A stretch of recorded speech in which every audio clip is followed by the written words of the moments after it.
ఇక అదిట్లుంటే ఇక విద్యుత్ సంస్థల అప్పులు 81,516 కోట్లు, డిస్కంల నష్టాలు 62,461 కోట్లు, భారీగా పెరిగిన జెన్కో ట్రాన్స్కో అప్పులు, ఛత్తీస్గఢ్ కారిడార్ కు అప్పనంగా 638.50 కోట్లు, ప్రభుత్వ సంస్థల బాకీలే 28,842 కోట్లు, 10 ఏళ్ల విద్యుత్ రంగం పరిస్థితిపై శ్వేతపత్రం విడుదల చేసిన రాష్ట్ర ప్రభుత్వం. సిగ్గుందా గత పాలకులకు ఏమన్నా? మేము డెవలప్ చేసినాం, మేము డెవలప్ లేదు మనలేదు. ఇగో లెక్కలు తిస్తే మొత్తం బయటపడ్డది చూడ్రి. 81,516 కోట్లు ఇప్పుడు విద్యుత్ సంస్థలు ఉన్న అప్పులు. అవి అప్పులు వేరు, మళ్ళీ నష్టాలు వేరు. ఇగో నష్టాలు 62,461 కోట్లు నష్టాలు. ఇవి అలాగా మేము సృష్టించిన సంపద అని చెప్తారు, అన్ని బయటమై మాటలే. భారీగా పెరిగిన జెన్కో ట్రాన్స్కో అప్పులు, ఛత్తీస్గఢ్ కారిడార్ అప్పనంగా ఈ అన్నిటిపైన జ్యుడిషియల్ ఎంక్వైరీకి సిద్ధమైంది. ఇక విద్యుత్ సంస్థలు అప్పులు 81,516 కోట్లు పేరుకుపోయాయని, ఇవి కాకుండా డిస్కంల నష్టాలు 62,461 కోట్లని రాష్ట్ర ప్రభుత్వం ప్రకటించింది. గత బీఆర్ఎస్ ప్రభుత్వ తీరు వల్ల విద్యుత్ రంగం పరిస్థితి ఆందోళనకరంగా తయారైందని తెలిపింది. గత ప్రభుత్వం ఆర్థిక క్రమశిక్షణను పాటించలేదు, డిస్కంలు అప్పుల ఊబిలో కూరుకుపోయాయి, ప్రభుత్వ శాఖల వేల కోట్ల బకాయిలు విద్యుత్ శాఖకు చెల్లించాల్సింది అని పేర్కొంది. రాష్ట్రంలో విద్యుత్ రంగ పరిస్థితిపై గురువారం అసెంబ్లీలో డిప్యూటీ సీఎం బట్టి విక్రమార్క శ్వేతపత్రం విడుదల చేశారు. కీలక అంశాలను అందులో ప్రభుత్వం ప్రస్తావించింది. గత ప్రభుత్వం తీసుకున్న అస్తవ్యస్త నిర్ణయాలతో విద్యుత్ రంగం ఆర్థికంగా కుదేలైందని, ఈ స్థితిని చక్కదిద్దేందుకు ప్రయత్నిస్తామని తెలిపింది.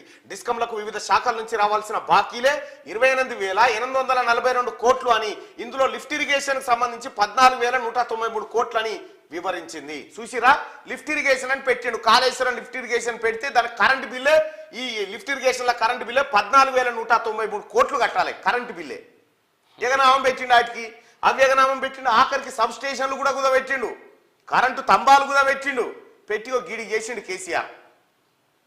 B+ నుంచి C కేటగిరీకి రాష్ట్రంలో ఉన్న 2 డిస్కంల మొత్తం అప్పులు 59,132 కోట్లని ప్రభుత్వం వెల్లడించింది.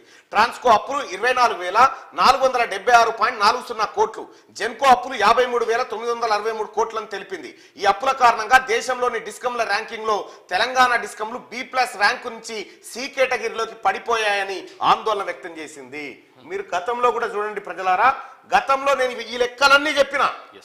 డిస్కంలను ఎట్లా కొంప కొల్లేరైపోయింది, కేసీఆర్ ఎట్లా నాశనం చేసిందని. ఇవాళ ఈ లెక్కలు బయటకు వస్తా ఉంటే ఇంకా ఇక అక్బరుద్దీన్ ఓవైసీ కాపాడదామని చూస్తా ఉన్నాడు వాళ్ళని. నువ్వు కాపాడలేవు, ఎవరిని వాళ్ళని కాపాడలేవు. అక్బరుద్దీన్ ఓవైసీ ఇక్కడ చూడరు ప్రజలారా, డిస్కంల అప్పు 14,169 కోట్లు ఉండే. ఎప్పుడు 2014లో కేసీఆర్ ముఖ్యమంత్రి కాకముందుకు 14,169 కోట్ల అప్పు ఉంటే, కేసీఆర్ దిగిపోయే నాటికి 59,132 కోట్లకు చేసిండు. ఎంత పెరిగిందో చూడ్రి.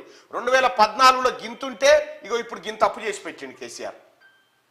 ట్రాన్స్కో అప్పులు చూడ్రి, 6,277 కోట్లు మాత్రమే ఉండే కేసీఆర్ కు రాష్ట్రాన్ని అప్పచెప్పినప్పుడు. కేసీఆర్ దిగిపోయే నాటికి 24,476 కోట్లు అప్పు చేసి పెట్టిండు వాటి మీద. ఇక జెన్కో అప్పులు చూడ్రి, 16,635 కోట్లు ఉండే 2014లో, ఇప్పుడు అది 53,963 కోట్లకు చేసి పెట్టిండు. ఈ పెంటంతా ఎవరు చేసి పెట్టిరు సార్? కేసీఆర్ కాదా? ఇంకో వ్యవసాయానికి 28% కరెంటు. రాష్ట్రం ఏర్పడే నాటికి తెలంగాణలో 19.03 లక్షల వ్యవసాయ పంపు సెట్లు ఉంటే అవి గత 10 ఏళ్ల కాలంలో గణనీయంగా పెరిగాయి. ఇప్పుడు 27.99 లక్షల పంపు సెట్లు ఉన్నాయని, అంటే అదనంగా దాదాపు 9 లక్షల పంపు సెట్లు పెరిగాయని ప్రభుత్వం వెల్లడించింది. రాష్ట్రం మొత్తం విద్యుత్ వినియోగంలో వ్యవసాయానికి వినియోగించే కరెంటు 28% అని తెలిపింది. వ్యవసాయానికి 24 గంటల నాణ్యమైన కరెంటును సరఫరా చేస్తున్నట్లు గత ప్రభుత్వం చెప్పుకున్నా, సగటున గత ఏప్రిల్ నుంచి నవంబర్ వరకు 19 గంటలు మాత్రమే సరఫరా అయిందని, పీక్ టైంలో ఇవ్వలేదని శ్వేతపత్రంలో ప్రభుత్వం పేర్కొంది. వ్యవసాయ కనెక్షన్ల సంఖ్య 27.99 లక్షలు కాగా పంపు సెట్లతో వ్యవసాయ కరెంటు డిమాండ్ 6,003 మెగావాట్లని పేర్కొంది. వ్యవసాయ రంగానికి సరఫరా చేయాలనుకున్న అంచనాకు వాస్తవానికి మధ్య వ్యత్యాసం కారణంగా ఈ ఒక్క రంగంలోనే 18,725 కోట్ల మేర భారం పడింది. ఫ్రీ గిత్తున తీసుకోరా నంబర్. ఫ్రీ అంటే ఏందన్నట్టు? ఫ్రీ అంటే ఏందంటే నీవు నీ పైసలు పెట్టి కొని ఇస్తే ఫ్రీగా. అప్పు చేసిండు, అప్పు ఎవడు కట్టాలని మీరే కట్టుకోరు మళ్ళీ వెళ్ళిపోయింది. ఇది ఫ్రీయా? ఇది ఫ్రీయా? గతంలో కోట్ల విజయభాస్కర్ రెడ్డి గారు, వైఎస్ రాజశేఖర్ రెడ్డి గారు వాళ్ళు ఇచ్చింది ఫ్రీ కరెంటు. ఎందుకు చెప్పినావు ఇన్ని రోజులు ఈ దొంగ మాటలు కేసీఆర్? ప్రజల్ని నమ్మించినావు కదా, ఇప్పుడు వాస్తవాలు బయటకు వస్తున్నాయి కదా. తెలంగాణ ప్రజలారా, మనకి ఇచ్చింది ఫ్రీ కరెంటు కాదు, మన అప్పులనే, మన తల మీద 2 లక్షల అప్పు చేసిండు కదా, ఆ అప్పులలో కలిపిండి. ఇదంతా ఆ అప్పులలో కలిపిండి, ఇది కలిపిండి అవతల పడ్డాడు. ఇక నిన్న జగదీశ్వర్ రెడ్డి న్యాయ విచారణ చేయాలంటే ఆ పక్క చేస్తామని చెప్పాడు. విద్యుత్ అక్రమాలపై న్యాయ విచారణ అసెంబ్లీ వేదికగానే ఆదేశాలు ఇస్తున్నామని చెప్పి సీఎం రేవంత్ రెడ్డి. ఛత్తీస్గఢ్ కరెంట్ ఒప్పందంతో ఆర్థిక భారం దాన్ని తప్పుపట్టినందుకు ఉద్యోగిని బదిలీ చేశారు. భద్రాద్రి ప్లాంట్తో వేల కోట్ల దోపిడీ. ఇండియా బుల్స్ కంపెనీకి లాభం చేకూర్చి రాష్ట్రాన్ని ముంచారు.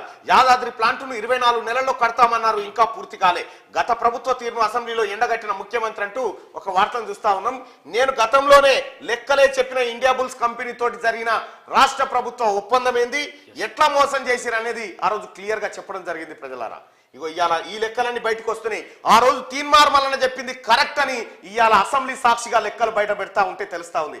తెలంగాణ ప్రజలారా నాకు ఒక మాట చెప్పండి. కేసీఆర్ కాలువలతో నీళ్లు వారబెడుతున్నాని చెప్పిండు. కాలువలతో నీరు వచ్చిన తర్వాత కరెంటు మోటార్లు తగ్గాలి కానీ ఎందుకు పెరిగినాయి? 19 లక్షల కరెంటు మోటార్లు ఉంటే 27 లక్షల కరెంటు మోటార్లు పెరిగినాయి అంటే కాలువలతో నీళ్లు వచ్చినట్ట రానట్ట మీరే అర్థం చేసుకోరు. 24 గంటల కరెంట్ ఇస్తున్నా అంటాడు. నువ్వు కాలువలతో వారినాక కరెంటుతో ఏం పని? 9 లక్షల కలెక్షన్ 9 లక్షల కనెక్షన్లు ఎట్లా పెరిగినాయి? దీనికి సమాధానం చెప్పాలి ముఖ్యమంత్రి గారు. గత ముఖ్యమంత్రి గారు, ఈ ముఖ్యమంత్రి గారు అనుకునేరు. ఈ ముఖ్యమంత్రి బయట పెడితేనే బయటకు వచ్చినాయి ఇవన్నీ.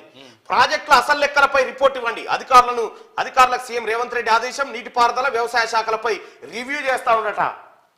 మీ పచ్చలన్నీ పలుకుతా ఉంటాయి, ఒకటొకటి బయటకు వస్తా ఉంటే మీరు చేసిన అరాచకం అంతా ఇప్పుడు బయట పడుతుంది కాబట్టి ఇప్పుడు సమాధానం చెప్పరు. ఇగో నువ్వో బచ్చా దళిత ఎమ్మెల్యే కవ్వంపల్లిపై నోరు పారేసుకున్న అక్బరుద్దీన్ మాట్లాడేటప్పుడు కొంచెం తెలివి